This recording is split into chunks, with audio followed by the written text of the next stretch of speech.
পদ্মা সেতুতে একদিনে টোল আদায়ের দ্বিতীয় সর্বোচ্চ রেকর্ড তৈরি হয়েছে। শুক্রবার সেতু পাড়ি দিয়েছে ৪৪,০৩৩টি যানবাহন।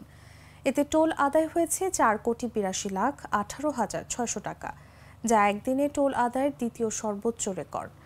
পদ্মা সেতু সাইট অফিসের সহকারী প্রকৌশলী রাজন চন্দ্র বিশ্বাস বিষয়টি নিশ্চিত করেন। সেতু সংশ্লিষ্ট সূত্রে জানা যায়, শুক্রবার সেতুর মাওয়া প্রান্ত হয়ে ২৮,৮৯৬টি ও জাজিরা প্রান্ত হয়ে ১৫,১৩৭টি যানবাহন পাড়ি দেয়।